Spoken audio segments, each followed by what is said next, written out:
Assalamualaikum warahmatullahi wabarakatuh. Hari ini kita kembali berada di channel Bicara Baik, tempat kita membahas hal-hal kebaikan yang ada di Bantaeng.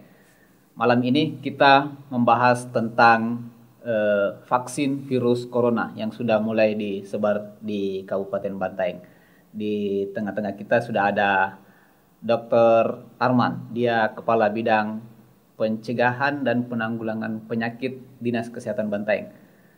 Assalamualaikum, Dr. Arman. Waalaikumsalam warahmatullahi wabarakatuh. Alhamdulillah baik. Ya, kan kemarin ternyata sudah ada vaksin yang tiba di Bantaeng. Jumlahnya ada 2840 dosis.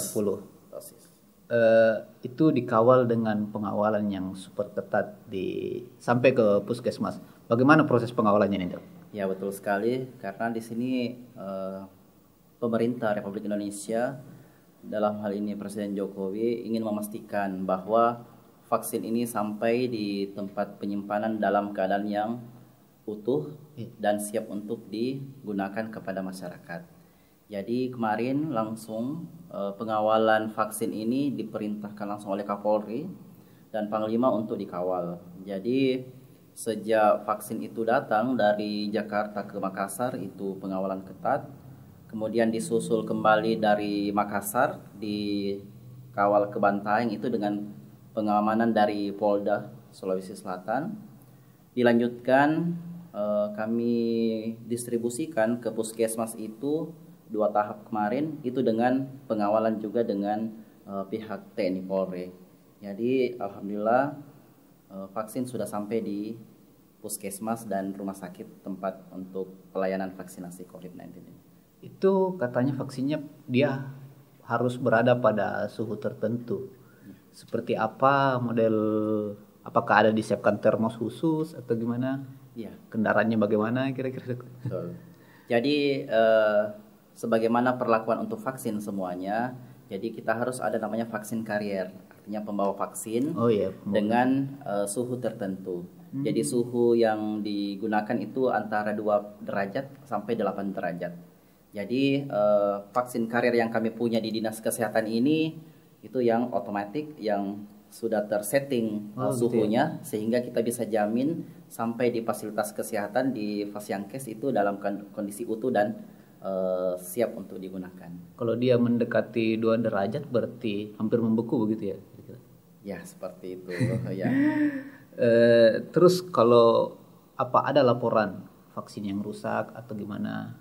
Alhamdulillah dalam 2 hari proses distribusi vaksin ini tidak dilaporkan ada yang rusak, semua dalam kondisi bagus dan dimasukkan ke kulkas vaksin di puskesmas itu dalam kondisi yang baik pula.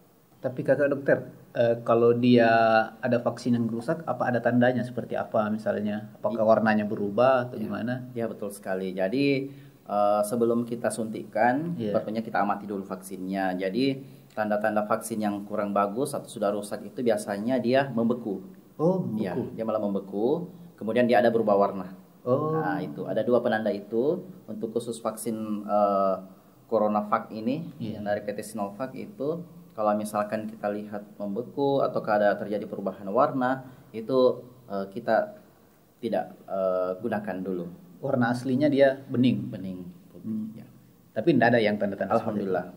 Jadi aman. Aman semua. Terus kan ada 2.840 vaksin. Ya. Mereka yang divaksin ini siapa saja duluan?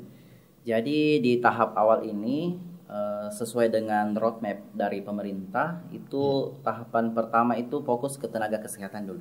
Tenaga kesehatan itu secara nasional itu sebanyak 1,3 juta nakes. Kalau kita di Bantaeng data terakhir itu sekitar 1.378.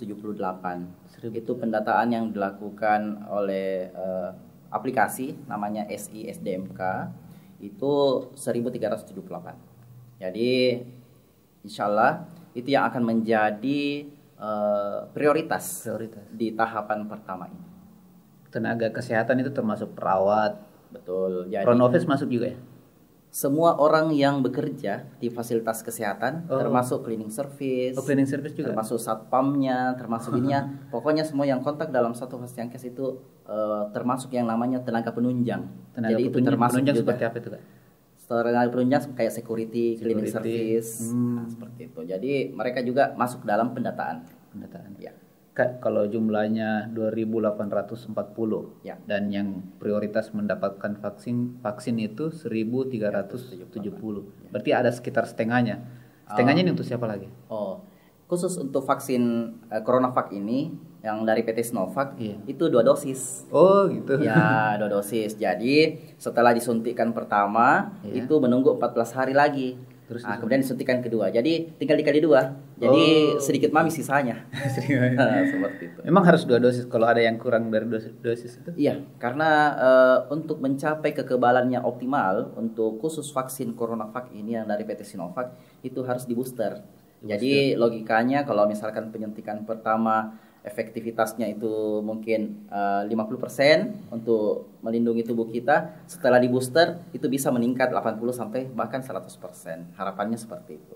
Angka 100% itu apakah ini tidak menurun nanti, Dok? Setelah sekitar misalnya dia setelah disuntik yang kedua kali 2-3 bulan, apakah imunnya tetap terjaga atau bagaimana? Ya.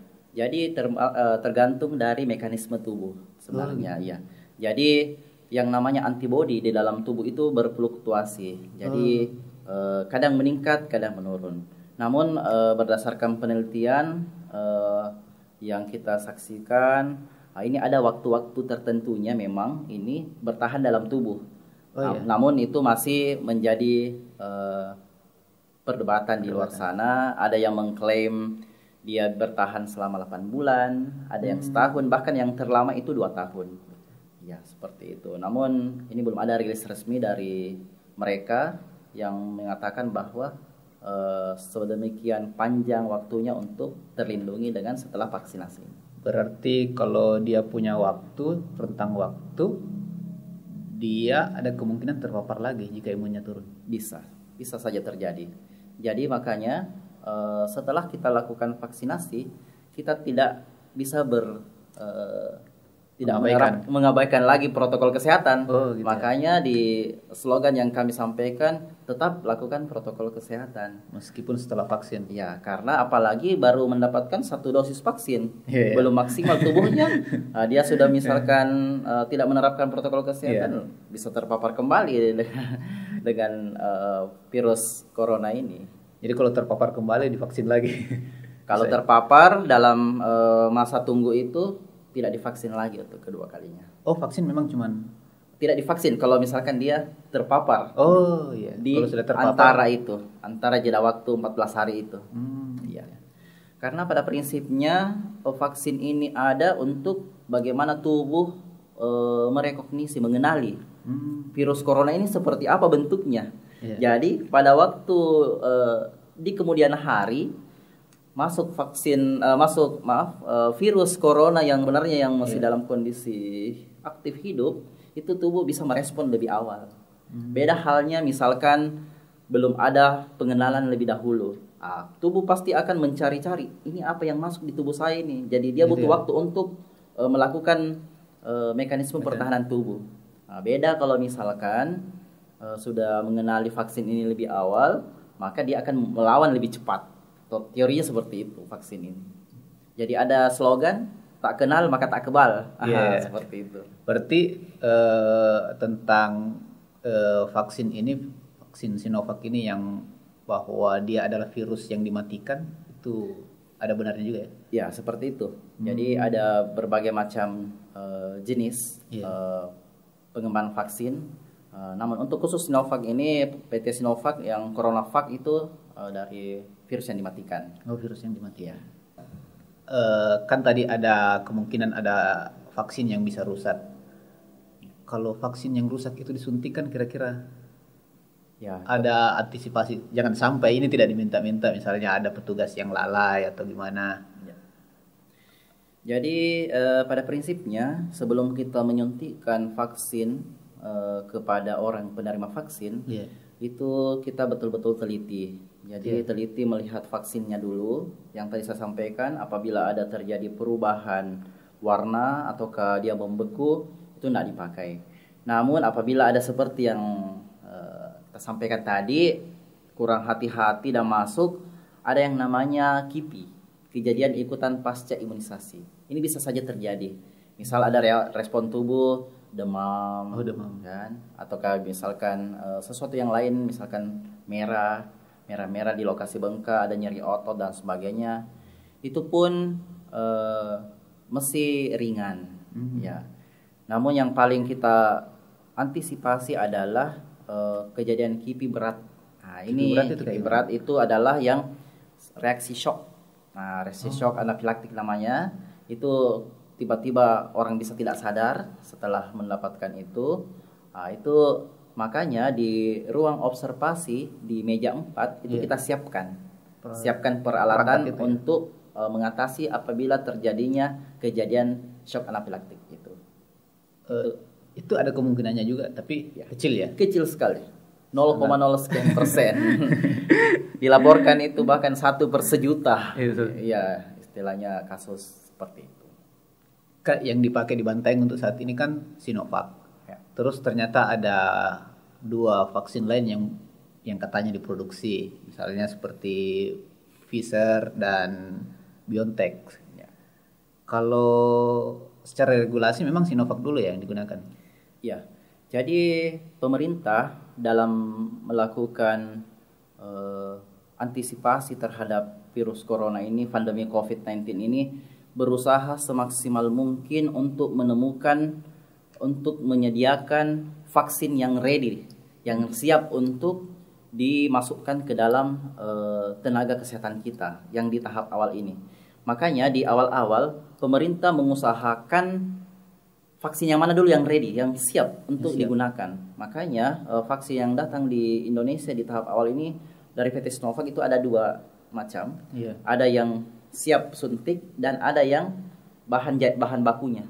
Nah, bahan baku ini diolah oleh PT Bio Farma nantinya, dan itu menjadi tahap kedua untuk penyuntikan nantinya, seperti itu. Jadi terkait masalah jenisnya, semua pemerintah berusaha menyediakan semua ini vaksin sampai tercukupi sebanyak 181,5 juta penduduk Indonesia yang menjadi target vaksinasi COVID-19 ini terpenuhi. Jadi pada prinsipnya untuk masa pandemi seperti ini, vaksin yang terbaik itu adalah vaksin yang cepat datang. Iya, seperti itu. Itu menurut Prof yang di bidang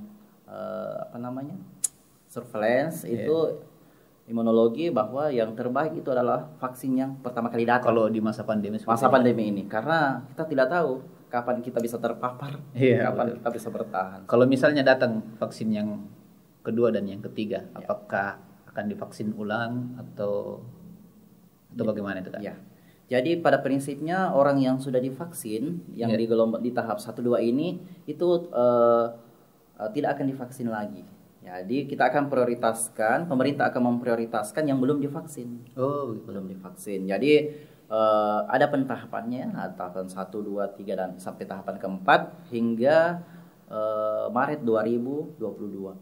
Ya, jadi di tahapan pertama ini, pertama nakes, yang kedua itu pejabat di petugas publik, pelayanan publik, ya termasuk TNI, Polri, ASN, guru, Satpol PP, dan semua yang bertugas di pelayanan publik terdepan, misalkan petugas di bandara, kemudian di pelabuhan, itu semua, bahkan di pedagang-pedagang di pasar itu menjadi sasaran untuk di tahapan berikutnya. Ya. Kalau target vaksinasinya sampai berapa persen itu untuk wilayah Bantaeng misalnya? Kita sih harapannya mau 100%. Namun di dalam perkembangannya tentunya sebelum kita vaksin mereka kita screening. Jadi bagi mereka tenaga kesehatan yang sudah pernah terkonfirmasi ataukah ada dia tidak lulus atau gagal screening, dari pertanyaan ada 16 pertanyaan itu tidak lulus, itu tidak akan kita vaksin. Sehingga cakupannya mungkin tidak sampai 100%. Namun harapan kami untuk mencapai yang namanya herd immunity, kekebalan komunitas, itu minimal 80%. 80% dari jumlah penduduk dari jumlah penduduk yang tervaksinasi.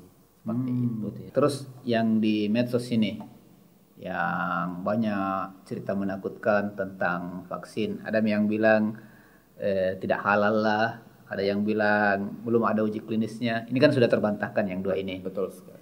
Terakhir ada yang di medsos juga di WhatsApp itu yang bisa memperpanjang itu. Nah, terus yang terakhir lagi nih yang lebih baru, katanya vaksin yang tahap pertama ini dosisnya lebih baik dari tahap selanjutnya. Ini gimana Kak sebenarnya?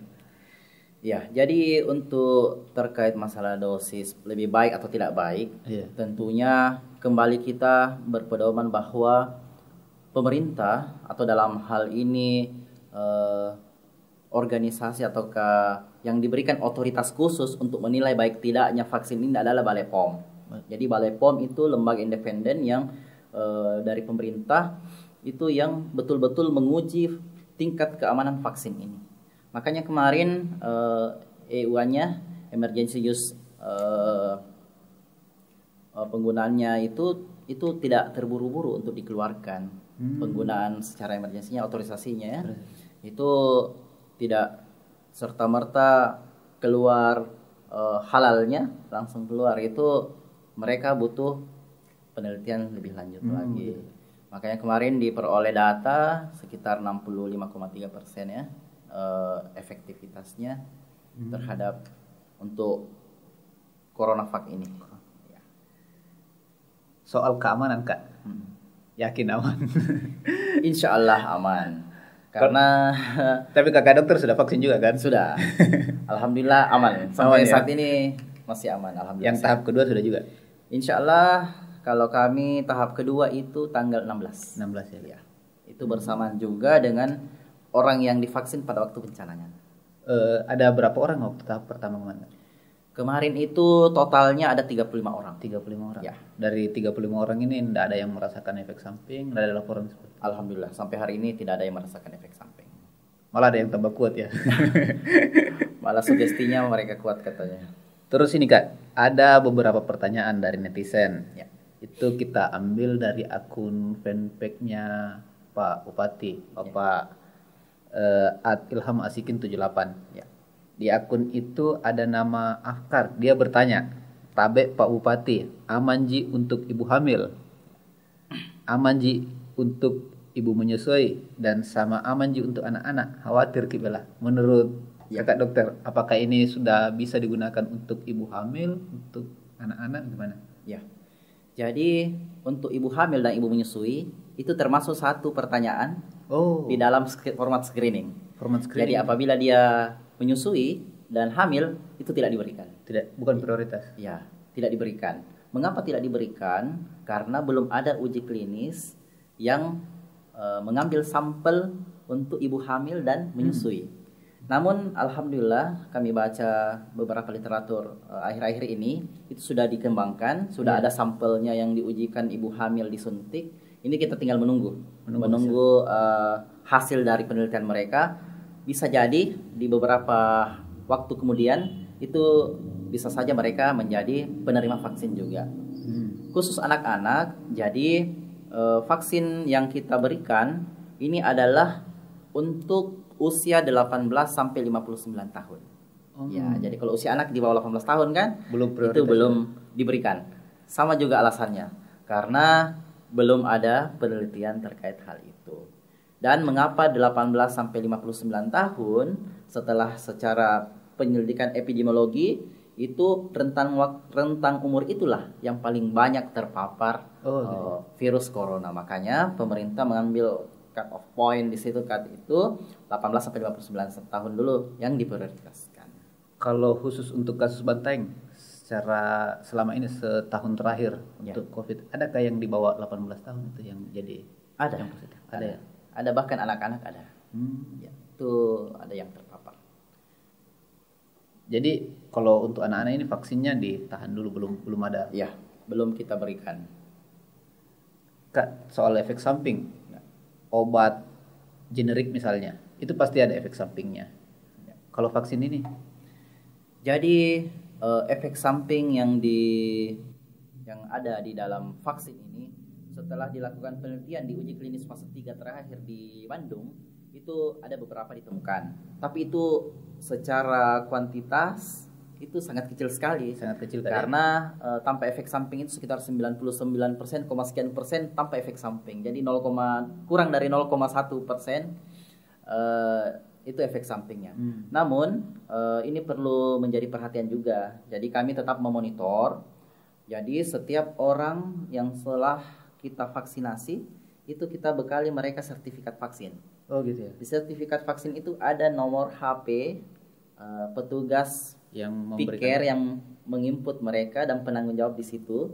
Itu apabila terjadi efek samping, ya tadi misalkan contoh ada bengkak, ada kemerahan, ada nyeri otot, demam dan sebagainya, itu diharapkan mereka melaporkan kepada petugas untuk kita berikan penanganan lebih lanjut.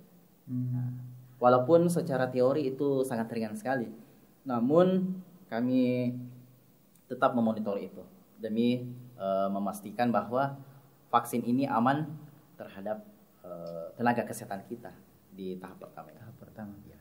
Kalau misalnya ternyata ada efek sampingnya, kira-kira yang seperti apa, Dok? Efek samping yang paling sering ya tentunya agak kemerahan di Itu lokasi bekas suntikan, suntikan. bengkak pada lokasi suntikan. Kemudian yang naik-naik sedikit ada ruam kayak gatal-gatal di lokasi suntikan. Kemudian yang lain-lain ada nyeri otot misalkan, nah, itu seperti itu. Tapi enggak sampai kayak pusing, muntah apa. Iya, itu jarang sekali. Jarang sekali. Apalagi shock seperti itu. Iya, itu insya Allah mudah-mudahan tidak pernah terjadi. Kalau yang tadi,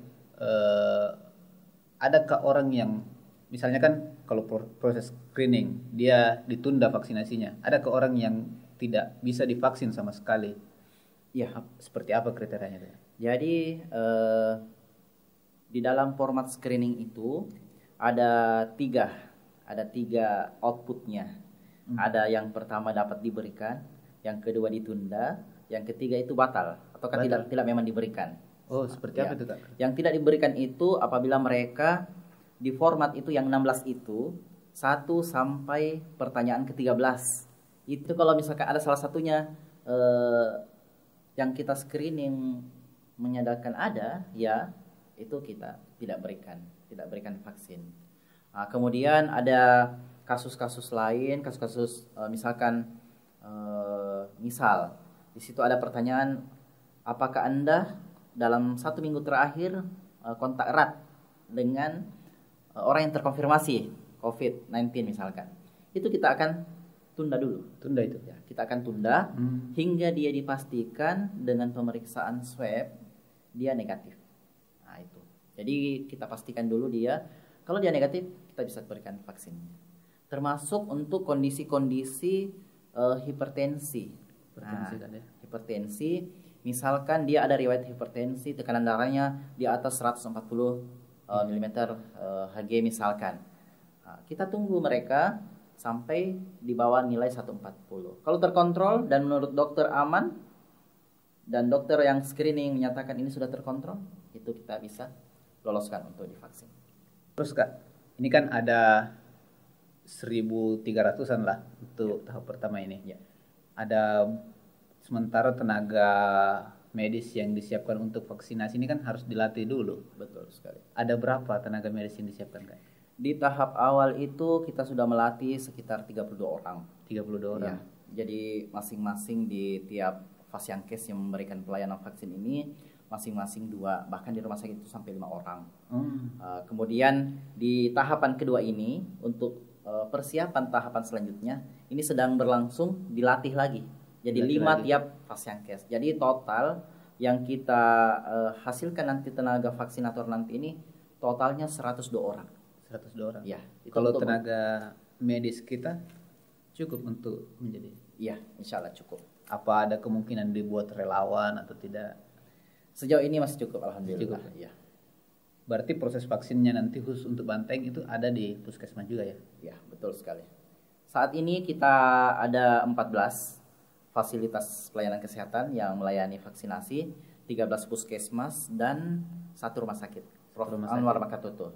Namun setelah seiring dengan pelatihan nanti, ya tidak menutup kemungkinan rumah sakit banyak orang Sudah itu bisa melayani setelah kita akan lengkap beberapa sarana prasarananya untuk kelancaran vaksinasi nantinya. Kak, ini mungkin pertanyaan terakhir. Kalau sekarang kan kita masih menggunakan vaksin gratis dari pemerintah. Adakah kemungkinan masyarakat menggunakan vaksin mandiri yang tanpa dari pemerintah misalnya, yang berbayar? Iya. Itu gimana?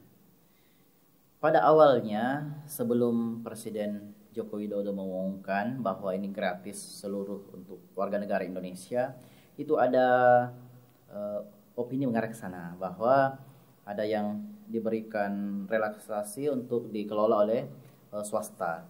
Namun untuk saat ini belum, ya, karena mandiri pun kita mau dapat itu vaksinnya terbatas. Nah, inilah makanya saat ini adalah kita fokus dulu untuk vaksin yang disiapkan oleh pemerintah. Namun tidak menutup kemungkinan akan ada yang sifatnya mandiri seperti itu yang berbayar. Terlebih lagi bagi mereka yang mungkin untuk di tahap sekarang ini belum menjadi prioritas untuk divaksin. Oh, gitu. Terus Kak, ini sebelum terakhir, sebelum ditutup lagi terakhir sekali, ada kan yang divaksin ini ada target kita ingin capai sampai 70%. Terus sementara masyarakat masih ada ketakutan misalnya untuk divaksin. Apakah tim gugus nanti berencana membuatkan regulasi khusus untuk mereka untuk agar menjadi pengikat, agar tanda kutip diwajibkan untuk vaksin? Atau bagaimana Kak? Ya, jadi untuk langkah awal untuk bagaimana memotivasi dan mengedukasi tentunya masyarakat, inilah langkah-langkah pertama yang kita lakukan. Pertama kita harus perkuat di sosialisasi dulu. Sosialisasi. Ya, sosialisasi. Alhamdulillah, insya Allah dalam waktu dekat ini kita akan menggandeng tokoh-tokoh agama untuk bagaimana mereka bisa menyebarluaskan informasi yang benar kepada masyarakat tentang vaksin ini. Karena di sisi lain kita ini sedang bertarung juga dengan melawan medsos. hoax, melawan hoaxnya ini. Karena banyak hoax yang sekarang ini lebih ini. Bahkan hampir setiap hari ada hoax yang muncul. Namun inilah mungkin diperlukan langkah-langkah antisipasi dari kita, tentunya di Satgas penanganan COVID-19 Kabupaten Bantaeng, insya Allah itu dalam waktu-waktu ke depan itu kita akan mengumpulkan tokoh-tokoh agama, itu bagaimana kita bisa menggandeng mereka untuk menyebarkan informasi yang benar kepada masyarakat. Apalagi menjelang waktu penyelenggaraan ibadah puasa, tentunya ada mungkin ada salat tarawih nantinya. Di situ adalah kesempatan untuk memberikan edukasi yang benar kepada masyarakat bahwa vaksin ini insya Allah halal dan suci dan aman tentunya. Pada intinya vaksin ini adalah aman dan insya tidak ada efek samping yang seperti tersebar di betul sekali. Media sosial yang hoax itu. Ya. Terima kasih dokter atas bincang-bincangnya malam ini. Sama-sama Kak. Nanti kita akan berbincang lebih jauh lagi, mungkin tentang vaksin tahap kedua atau mungkin tentang sosialisasi vaksinasi. Siap. Oke, terima kasih dokter. Itulah tadi bincang santai kita tentang vaksin Sinovac yang sudah mulai beredar di Kabupaten Bantaeng. Kita akan terus berdiskusi dengan berbagai narasumber di channel Bicara Baik ini. Terima kasih. Assalamualaikum warahmatullahi wabarakatuh.